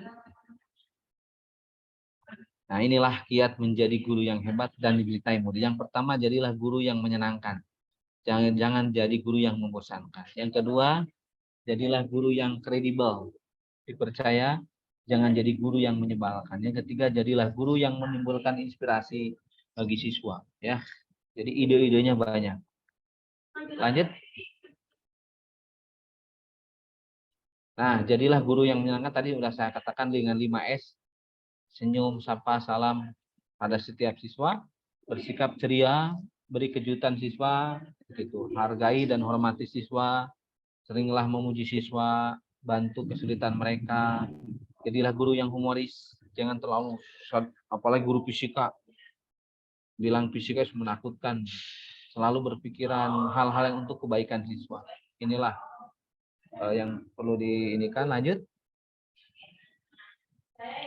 Nah, jadilah guru yang menyenangkan. Jangan satu, jangan menjadi guru yang ditakuti oleh siswa. Nah, yang kedua, jangan memanggil dengan ciri fisik, si hidung misalkan, si pendek, enggak boleh. Yang tidak siswa. Jangan melecehkan siswa dalam keadaan apapun. Misal, oh, itu bisa. Masa? Nah, itu enggak boleh, itu kan menghina siswa. Ya, itu enggak boleh. Jangan membuat siswa menderita dengan berbagai tugas. Nah, insya Allah kalau saya beri tugas ke mahasiswa bukan menjadi menderita, itu kan biar untuk terasah. Gitu ya. Oke, lanjut. Maaf Pak, masih ada waktu 2 menit lagi. Oke. Baik, terus next. 2 menit lagi ya. Next. Musuh. Oke, ulangi. Musuh yang besar dalam upaya meningkatkan mutu adalah tidak ada kemauan. Next. Nanti bisa di-share ini di grup. Terus.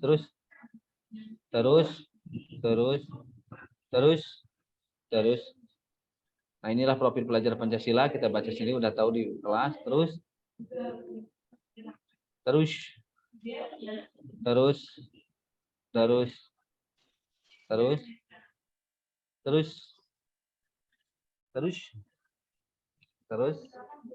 Nah, inilah mungkin puisi untuk guru. Guru kau adalah pelita hidupku. Guru kau adalah pembimbingku. Guru, terkadang diriku membuatmu kesal. Walaupun dirimu kesal kepadaku, tetapi kau tetap membimbingku. Ini adalah puisi dari seorang siswa terhadap guru. Guru kau selalu memberi warna di setiap muridmu. Guru kau memberi ilmu dengan segenap hatimu. Guru kau adalah pahlawan tanpa tanda jasa. Nah, tadi udah jasa. Guru kau memberi kesan tersendiri terhadapku. Guru, terima kasih atas semua pengorbanannya. Guru, kau akan selalu kukenang seumur hidupku. Ini adalah puisi buat Bapak Ibu guru selamat Hari Guru. Mungkin itu, terima kasih atas perhatiannya. Mohon maaf atas segala ininya. Mungkin di sini ada teman-teman guru, ibu kepala sekolah. Ya, ibu kepala sekolah itu teman ya, teman saya. Mata berjuang dulu. Mungkin ada dari mahasiswa yang angkatan 2001 tahu. Makasih atas segala pertanyaan. Sebelum itu, semangat. Terima kasih Ya. Pak Nana, materi yang luar biasa.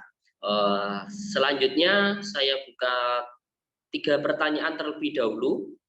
Silahkan disampaikan secara langsung ataupun melalui kolom chat, tapi saya harap disampaikan secara langsung.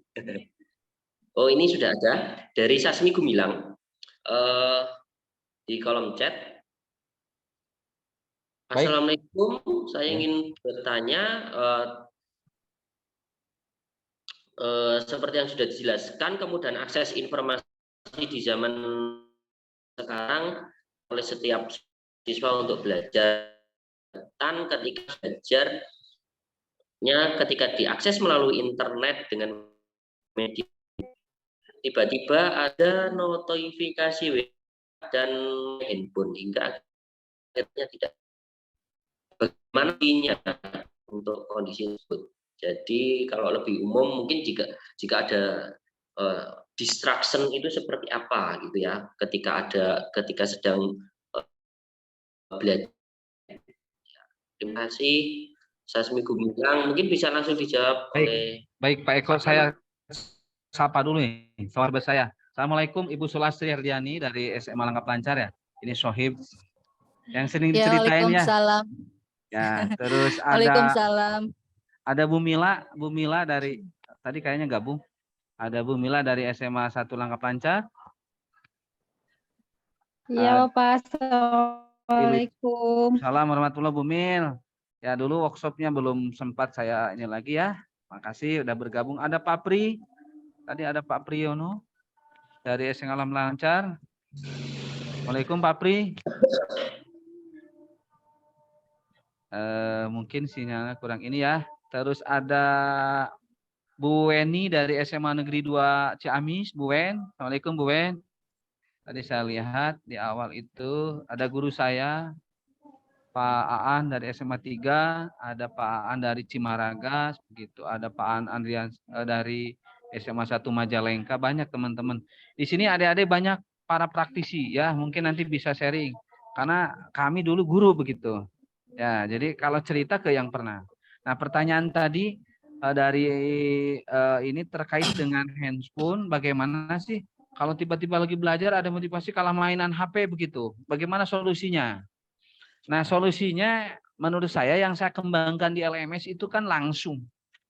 Begitu, ngikuti di alur LMS itu tidak ada notifikasi mengganggu pembelajaran. Kalau misalkan kita coba ini maksud notifikasi maksudnya pertanyaan kemana ya Pak Eko? Jadi ketika sedang belajar ada notifikasi WA di handphonenya, akhirnya dia tidak meneruskan belajar. Nah, jadinya terdistraksi gitu Pak. Baik, saya tadi teringat ke 4 As itu. Ya, kita harus pertama ikhlas dulu. Nah, kalau udah nggak ikhlas beda ceritanya. Gitu, kita mau ikhlas belajar, malah kita niatnya ke cari yang lain malah jadi tertutup gitu. Jadi kita harus kerja keras dulu. Kita lagi belajar, ya belajar, jangan sampai lihat WA gitu, malah mengganggu. Maka insya Allah dengan menggunakan LMS yang saya kembangkan itu kan langsung ikuti alur LMS dari sampai. Jadi mau notifikasi WA-nya masuknya lewat kemana? Enggak. Kalau kita langsung ke LMS itu walaupun menggunakan WA, walaupun menggunakan HP, tidak masuk. Tapi kalau kita masuk WA malah WA-an, malah pelajarannya itu kan udah tidak kerja keras lagi gitu ya. Jadi 4S itu munculkan pada kita. Nanti bisa di-share ya materi yang ini panitia bisa dimasukkan di-share di biar semuanya bisa download. Baik, mangga selanjutnya. Terima kasih untuk selanjutnya mungkin dari yang residen Ibu Sulastri, saya persilahkan untuk menyampaikan pertanyaannya.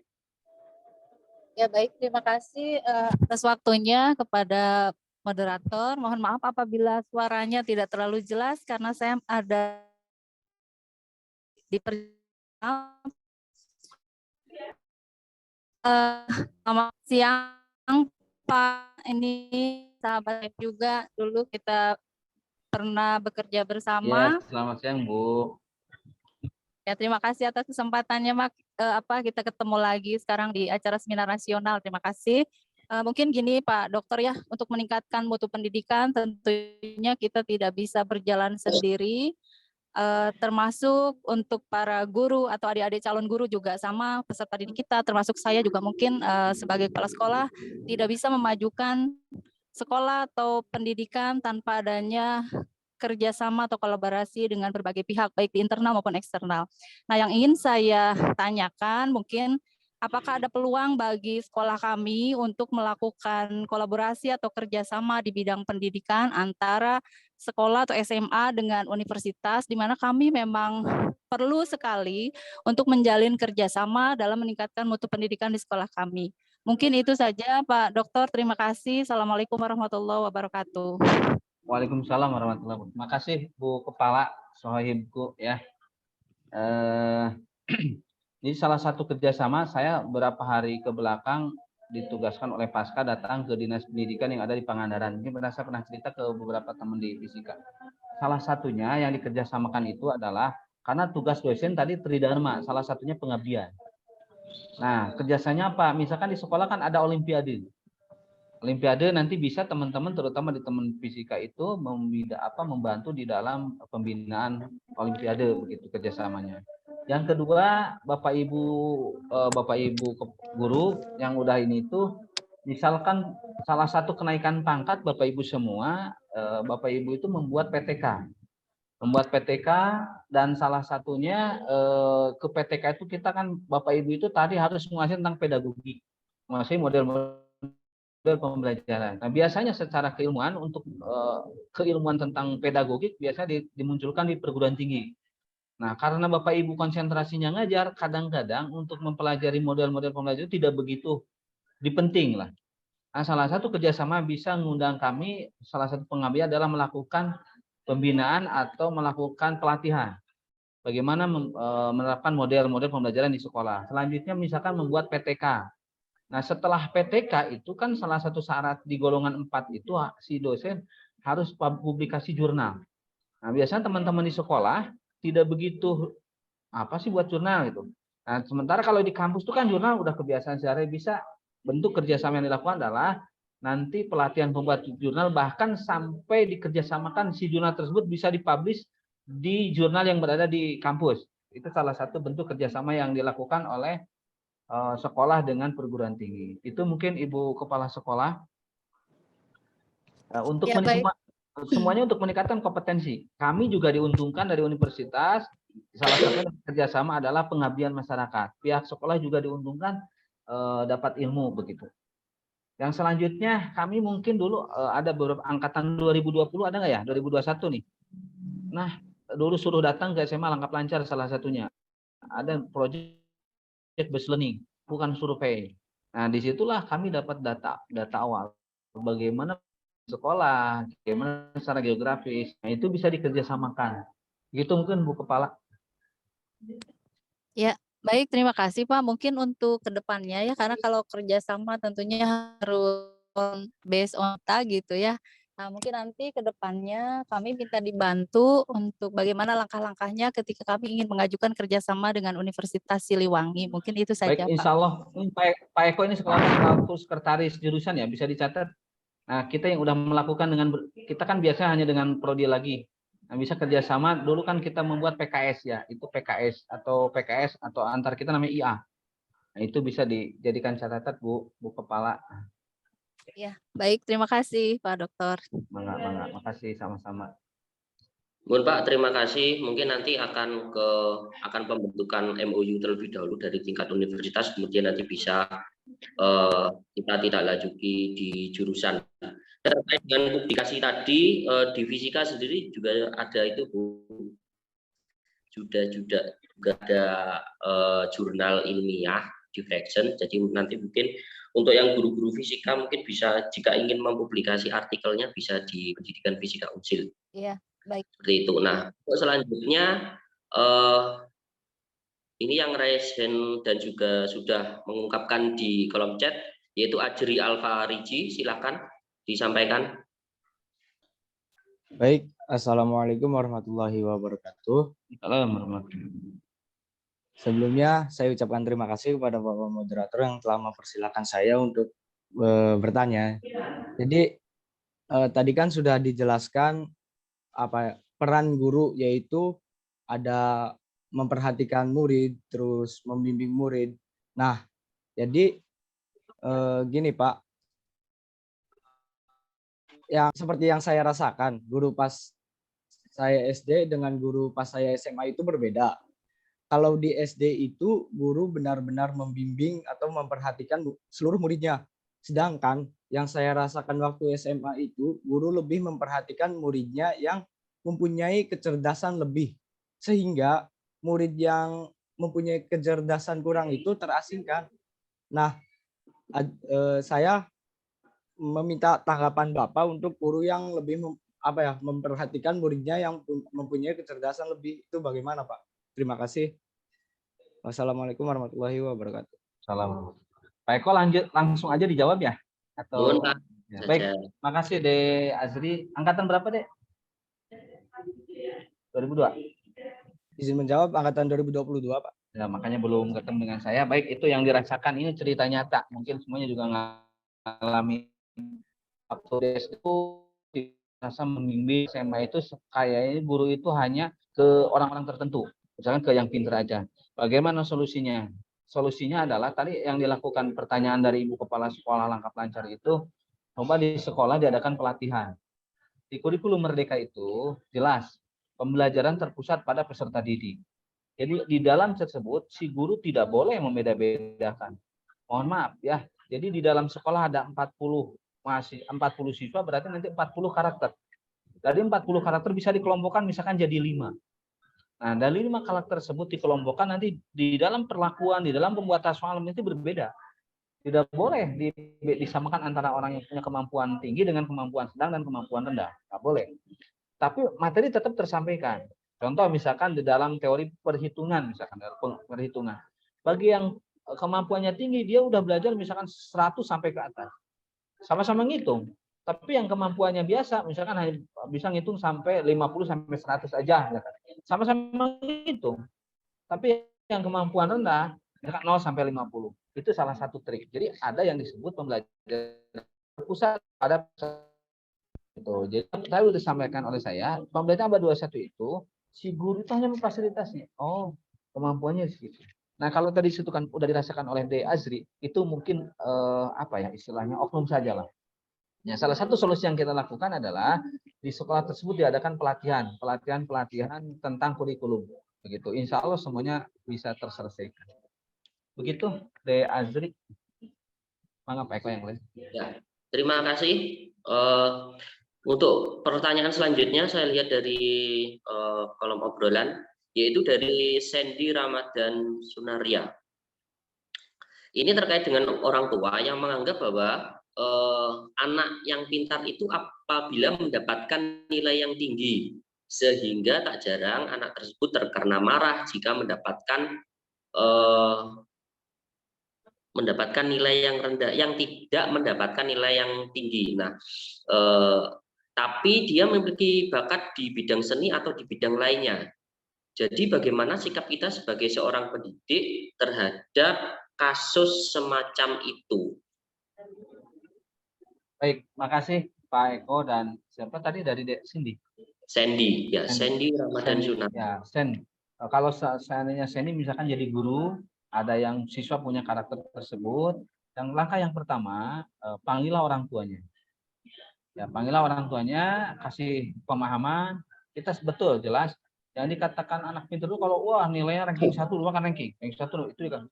Yang kedua, kita menyampingkan di anak yang punya bakat. Nah, yang dikatakan oleh itu yang terpenting bakat. Kita harus dikasih pemahaman orang tua.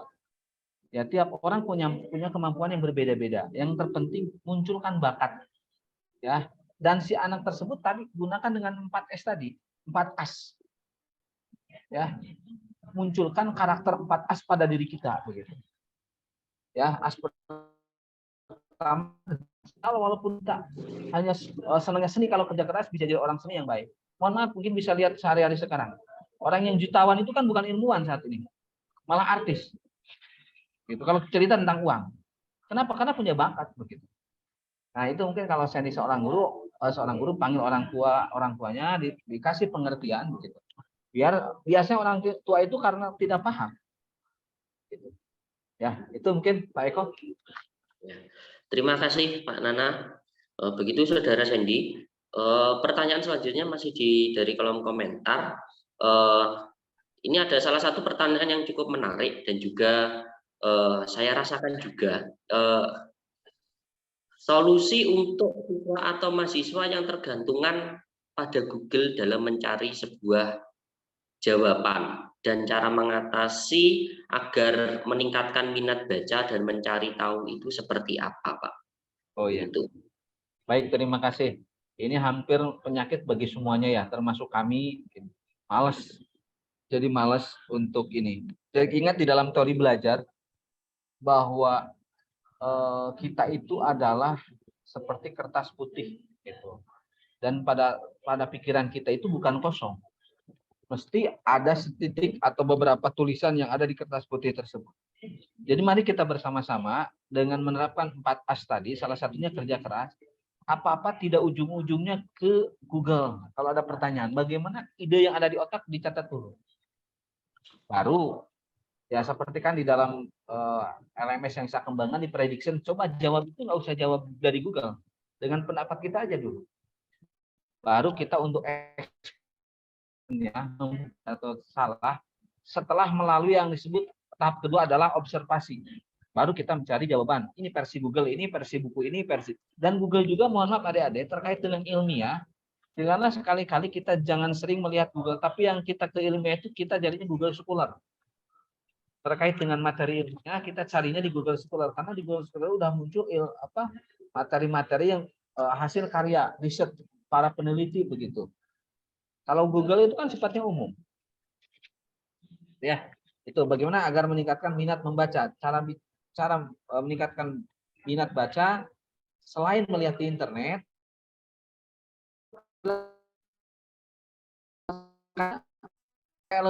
ya kita library cari.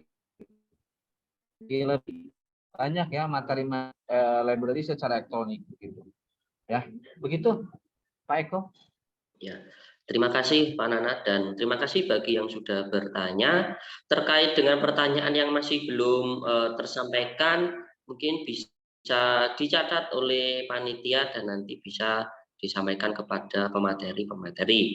Nah, begitu mungkin ada kalimat penutup dari Pak Nana sebelum saya tutup sesi yang ketiga ini. Pak Eko, janganlah kita merasa puas dengan sesuatu. Itu amanah kepada semuanya termasuk pada diri kita. Jangan puas dengan sesuatu merasa kita udah berada di posisi tinggi. Ya, hidup itu adalah dinamis. Jangan merasa kita udah tinggi jadi puas. Artinya carilah ilmu setinggi-tingginya. Itu. Yang kedua, perbanyaklah teman. Jangan merasa kita lebih tinggi. Contoh saya dosen nggak mau berteman dengan guru, nggak mau berteman dengan siswa, nggak boleh.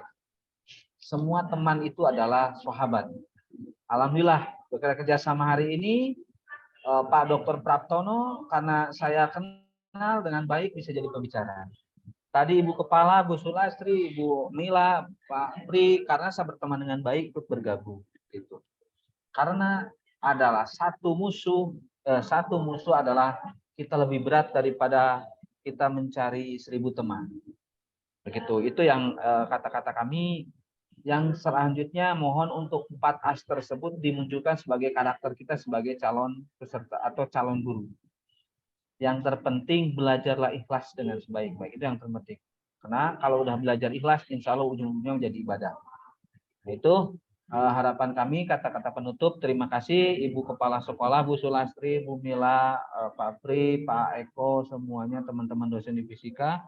Adik-adik semua udah menyempatkan waktu dan mudah-mudahan apa yang disampaikan oleh saya bermanfaat bagi semuanya, bagi lingkungan Unsil terutama.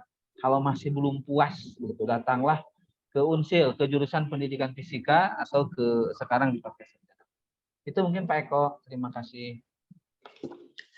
Terima kasih kembali Pak. Nah, begitulah teman-teman dan Bapak Ibu sekalian, materi di sesi yang ketiga. Terima kasih kepada Pak Nana. Untuk selanjutnya saya serahkan kepada panitia. Saya belum penutup ya Pak Eko. Terima kasih semuanya. Assalamualaikum warahmatullahi wabarakatuh.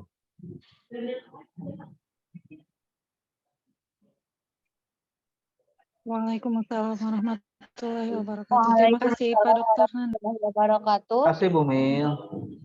Terima buat kasih teman-teman. banyak. Ya, mangga. Baik Bapak, terima kasih banyak kepada Pak Nana gitu ya, selaku narasumber kita pada pematerian yang ketiga, telah memberikan ilmu yang begitu banyak sekali dan begitu bermanfaat gitu untuk kita semua. Dan saya ucapkan terima kasih banyak juga kepada Pak Eko selaku moderator kita yang luar biasa pada hari ini. Dan izinkan saya dan teman-teman panitia untuk memberikan sertifikat kepada Pak Eko selaku moderator. Dipersilakan kepada sebelum kita pemberian sertifikat kepada Pak Eko, mungkin kita akan memberikan sertifikat terlebih dahulu kepada Pak Nana selaku narasumber kita hari ini. Dipersilakan. Nah, baik. Terima kasih banyak Bapak Dr. Nana MPD selaku pemateri pada kegiatan Poton 1 yaitu Seminar Nasional pada tanggal 26 November tahun 2022 ini. Semoga apa yang telah Bapak sampaikan menjadi bekal kami untuk di kemudian hari. Amin. Makasih semuanya. Makasih panitia. Baik, terima kasih juga Bapak. Untuk selanjutnya yaitu sertifikat kepada Pak Eko. Dipersilakan operator.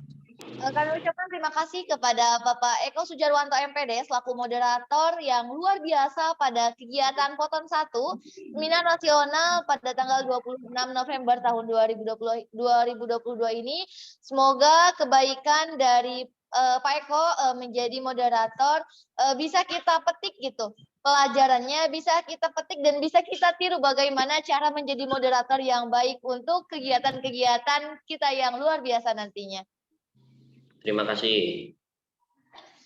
Baik, terima kasih Pak. Untuk selanjutnya, baik rekan-rekan semua, apa kabar nih? Masih pada semangat nggak? Masih semangat ya? Mau dicek jargonnya lagi? Boleh ya, boleh dong. Nih. Baik Pak Panitia, mohon saya izin live duluan ya, karena ini ada kegiatan di Pasca juga. Ya, saya izin duluan, adik-adik semua, terima kasih, sukses selalu buat panitia, buat adik-adik mahasiswa, dan Bapak Ibu Guru, Pak Ibu Kepala Sekolah udah bergabung di kegiatan ini, mudah-mudahan silaturahminya tidak putus. Oke, terima kasih semuanya, saya izin. Dulu ada kegiatan. Assalamualaikum. Waalaikumsalam warahmatullahi wabarakatuh. Terima kasih banyak Bapak.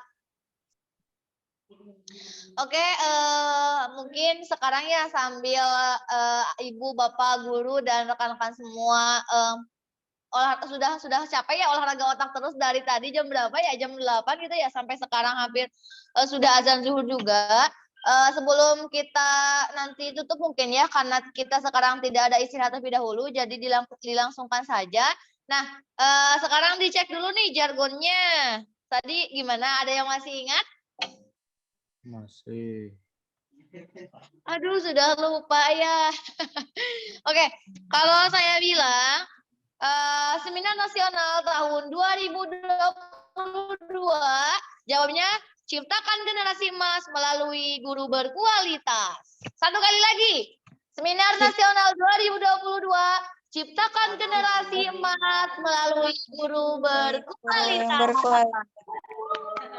Oke, semuanya boleh untuk membuka mikrofonnya. Boleh. Kita jalan bersama-sama dan Akang Latih Panitia juga boleh mengikuti. Oke, saya pandu ya. Seminar Nasional tahun 2022, Kita Terima kasih, Mas. Ibu berkualitas. Luar biasa. Oke, terima kasih. Ternyata semangat dari Bapak, Ibu, dan rekan-rekan semua sudah sangat membara sekali ya, dan sudah tidak sabar ingin bagi-bagi door prize. Nah, teman-teman dan Ibu Bapak semuanya, agar bisa diketahui bahwa tadi saat pertama saya membicarakan atau menyampaikan untuk pembagian door prize akan diacak random dari beberapa orang penanya saat pelaksanaan pematerian. Namun ternyata dilihat dari antusias Bapak Ibu dan teman-teman semua saat pematerian begitu sangat banyak, sehingga kami pun merasa sangat gimana ya, bingung gitu harus memilih siapa ini yang jadi pemenang yang berhak mendapatkan door prize. Sehingga untuk itu kami mempunyai ketentuan baru nih untuk bagi-bagi door prize pada kegiatan seminar ini. Jadi tidak jadi ya kepada tadi rekan-rekan penanya. Meskipun tadi memang sudah interaktif, saya ucapkan terima kasih banyak kepada teman-teman semua, karena memang teman-teman semua gitu sudah menampilkan dan memberikan yang terbaik dan memecahkan juga permasalahan-permasalahan atau apa ya, unek-unek gitu yang dari kemarin belum tersampaikan dan saat ini sudah punya atau sudah tahu solusinya. Nah, untuk sekarang saya akan mempersilahkan kepada 3 orang yang berhak mendapatkan door prize, dengan nanti door prize-nya yang sesuatu lah, pokoknya nama ini pasti akan bermanfaat untuk ibu bapak ataupun teman-teman semua melaksanakan kegiatan sehari-harinya gitu ya. Jadi dipersilahkan kepada Akang Teteh atau teman-teman semua untuk bisa apa ya? Tenang. Jangan tegang. Sekarang Akang Teteh dan teman-teman semua bisa siapa saja gitu ya berhak untuk menyimpulkan atau mereview ulang dari ketiga pematerian tadi. Yang pertama ada Dr. Raptono, kemudian ada Bapak Muhammad Nurizal, dan ada Bapak Dr. Nana. Dipersilakan untuk raise hand terlebih dahulu untuk 3 orang yang paling awal. 3 orang tercepat ya, kita akan melihat 3 orang tercepat. Siapa yang berani untuk mereview atau meresum dari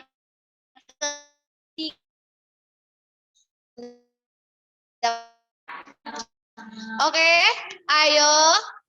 Jangan malu-malu, malunya disimpan dulu ya. Karena ini door prize-nya pokoknya akan menjadi kenang-kenangan tersendiri untuk kalian semua. Silakan. Ada?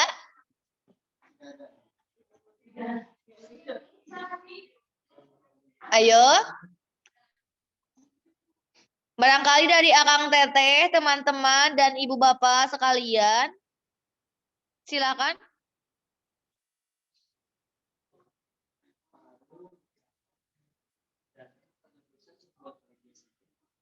Oh, door prize-nya buat panitia saja ya? Ada gak? Tadi kan teman-teman semua sudah menyimak, sudah memperhatikan, sudah mendapatkan ilmu yang banyak juga gitu. Bahkan saat pematerian dan sesi diskusi juga teman-teman interaktif semua loh. Masa sekarang disuruh mereview atau meresum gitu ya, tidak ada yang berani. Padahal door prize-nya luar biasa loh. Yuk.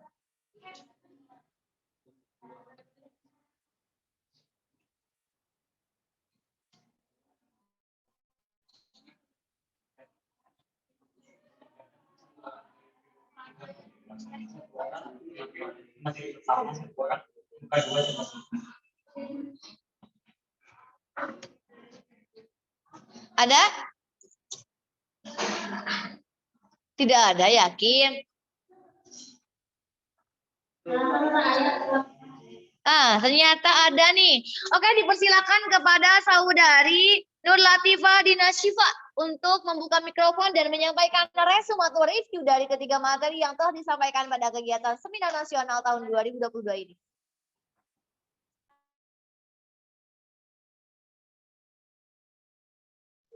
Baik, terima kasih. Sebelumnya perkenalkan, saya Nur Latifah Dinasyifa dari Pendidikan Fisika Angkatan 2022. Sebelumnya apakah boleh saya untuk mereview pematerian yang kedua dari Bapak Muhammad Nurizal? Ya. Baik, saya akan mereview pematerian yang kedua, yaitu tentang guru. Guru itu berasal dari gu yang artinya gelap dan juga ru yang artinya penerang. Maka guru yaitu penerang dari kegelapan. Nah, kemudian tadi dibahas tentang survei IQ rata-rata di Indonesia yaitu 78,49 yang artinya tergolong bodoh, setara dengan Timor Leste, berada di bawah untuk tingkat ASEAN. Nah, kemudian ada kegelapan-kegelapan sekarang, salah satunya itu berkaitan dengan IQ yang rendah, kemudian stunting ataupun gizi buruk, kemudian kemajuan teknologi. Nah, kemajuan teknologi ini dapat membelah masyarakat, tidak adanya kolaborasi, kemudian tidak adanya komunikasi, dan tidak adanya kerjasama antar masyarakat. Apabila kegelapan dahulu itu lebih kepada ketidaktahuan, maka kegelapan sekarang itu lebih kepada tadi kemajuan teknologi. Kemudian antisipasi kebutuhan pendidikan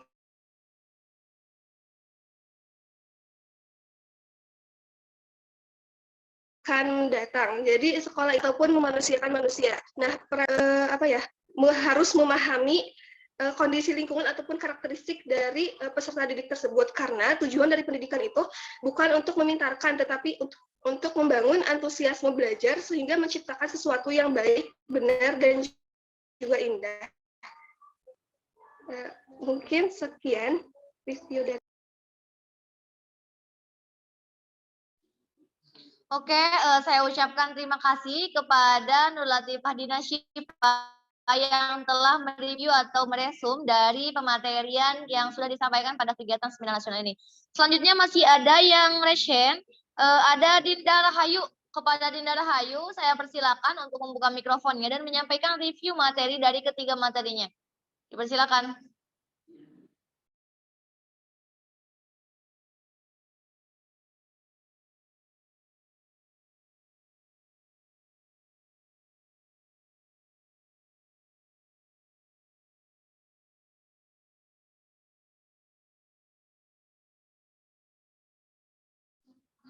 Dipersilakan Dinda untuk langsung menyampaikan review materinya. Baik, terima kasih atas kesempatannya. Sebelumnya mohon maaf izin menyampaikan review materi yang pertama, yaitu dari Bapak Praptono tentang profil guru dan kepala sekolah. Nah, di dalam materi ini ada pemaparan tentang model kompetensi guru, yaitu pengetahuan profesional, pengembangan profesi, dan praktek pembelajaran profesional. Lalu ada juga profil guru yang sesuai dengan tujuan pendidikan guru sebagai penggerak, yaitu satu, mengembangkan diri dan guru lain dengan refleksi, berbagi, dan kolaborasi soal mandiri. Lalu yang kedua, memiliki kematangan moral, dan yang ketiga, merencanakan dan menjalankan dan mengevaluasi pembelajaran. Lalu ada pemaparan tentang model kompetensi kepemimpinan sekolah. Nah, di dalam ini memuat memimpin manajemen sekolah, mengembangkan diri dan orang lain, memimpin pembelajaran, dan memimpin pengembangan sekolah. Lalu yang terakhir ada profil kepala sekolah, bagaimana bekerja sesuai 10 tahun yaitu misalkan pembelajaran yang berpusat kepada peserta didik. Yang kedua, mewujudkan lingkungan belajar yang aman, nyaman, dan interaktif. Lalu yang ketiga, membangun budaya refleksi dan pengembangan pendidikan dan pengelolaan program satuan pendidikan. Dan yang terakhir yaitu meningkatkan kualitas proses dan dalam belajar mengajar. Mungkin itu saja teh dari saya. Sekian. Wassalamualaikum warahmatullahi wabarakatuh. Waalaikumsalam warahmatullahi wabarakatuh. Terima kasih banyak ya Dinda telah mereview materi. Selanjutnya ada yang resen nih satu kali lagi ya, kesempatan satu kali lagi, yaitu ada Ajri Alfariji. Di sini Ajri silakan ya. Tadi kan memang pada pernyataannya itu mereview dari ketiga materi, bukan salah satu. Namun ternyata Dinda dan siapa tadi? Dinda Syifa ya. Tadi Nurul Latifah hanya mereview dari satu materi. Jadi sekarang Ajli silakan sempurnakan dari ketiga-tiganya untuk bisa mereview materi tersebut dengan baik. Saya persilakan langsung kepada Ajri untuk membuka mikrofonnya. Baik, terima kasih Teh.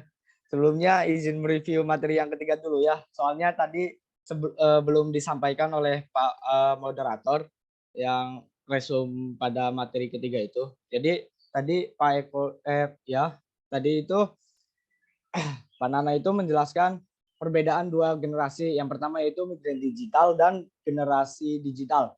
Jadi di generasi migran digital itu periode kelahiran pada tahun 1945 sampai 1976 yang disebut dengan sering pula disebut dengan generasi X. Nah, kemudian pada generasi digital periode kelahiran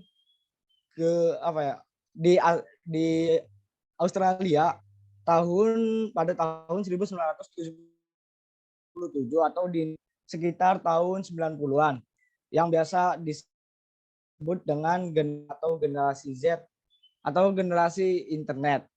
Nah, kemudian dijelaskan juga tentang proses pembelajaran yang mendukung kreativitas. Yang diantaranya itu 2/3 dari kemampuan kreativitas seorang diperoleh melalui pendidikan. 1/3-nya genetik. Kedua, kebalikannya berlaku untuk kemampuan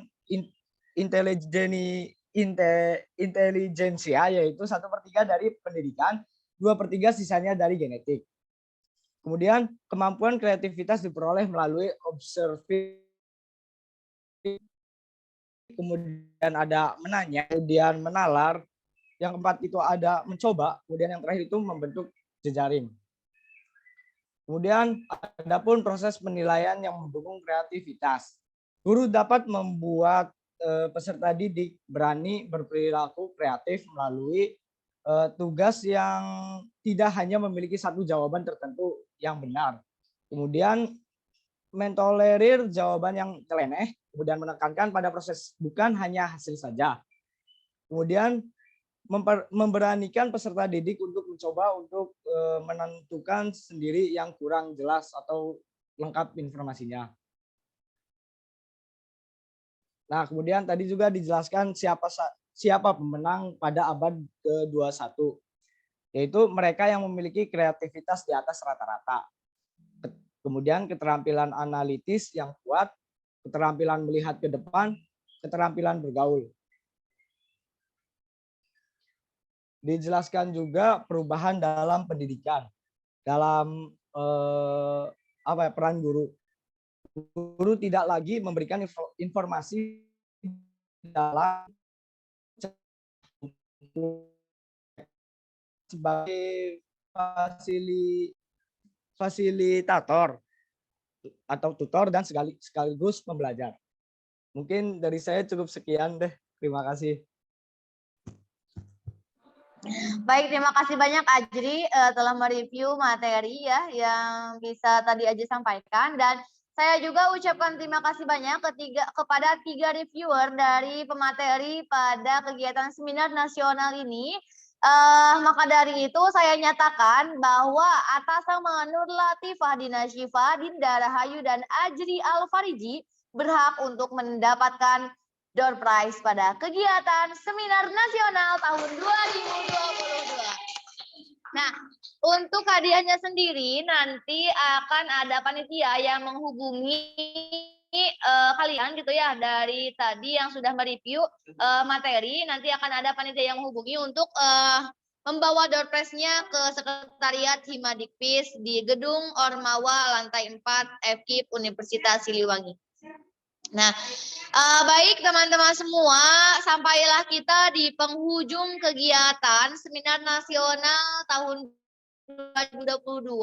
Alhamdulillah, pemateri-pemateri yang begitu luar biasa, ilmu-ilmu yang banyak kita dapatkan pada hari ini, mudah-mudahan bisa teman-teman manfaatkan sebaik mungkin dan bisa teman-teman realisasikan pada kehidupan sehari-hari.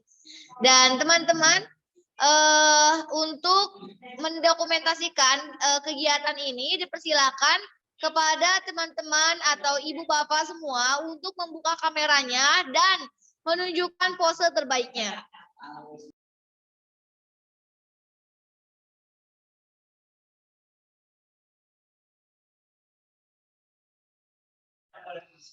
Oke, silakan sudah membuka kameranya.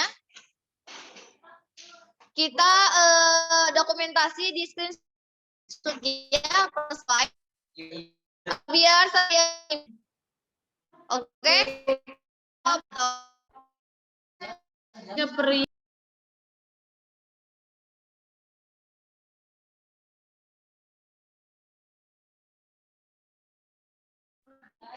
Ya, semuanya silakan membuka kamera. Oke, itu dari pertama terlebih dahulu. Silakan teman-teman untuk membuka kameranya masing-masing, tampilkan foto atau pose terbaiknya dan siap-siap karena teman-teman tidak tahu bahwa teman-teman itu ada di slide keberapa. Jadi siap-siap saja ya. Oke, slide pertama saya hitung 1, 2, 3. Oke, next slide kedua.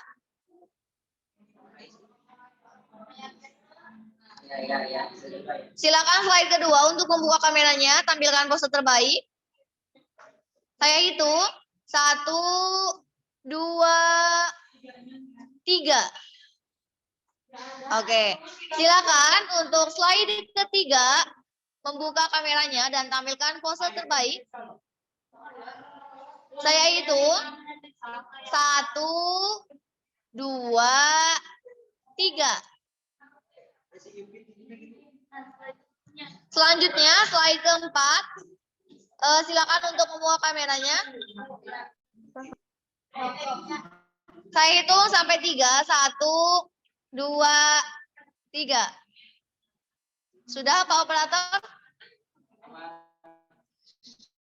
Oke, presentasi selesai. Ninde Nuraini selaku pembawa acara atau MC non formal pada kegiatan Seminar Nasional tahun 2022 yang dilaksanakan pada tanggal 26 November tahun 2022 oleh Himadikvis FKIP Unsil. Mudah-mudahan bisa membawa teman-teman ke arah yang lebih baik khususnya dalam bidang akademik. Saya ucapkan mohon maaf apabila ada salah-salah kata. Salah-salah kata mungkin terdapat dari saya sendiri, kesalahan saya pribadi, dan lebihnya muncul dari Allah Subhanahu wa Ta'ala. Mohon maaf atas segala kekurangan. Terima kasih banyak atas segala partisipasinya. Wallahul muwaffiq ila aqwamit thoriq. Wassalamualaikum warahmatullahi wabarakatuh. Sampai jumpa. Warahmatullahi wabarakatuh. Warahmatullahi wabarakatuh. Waalaikumsalam warahmatullahi wabarakatuh.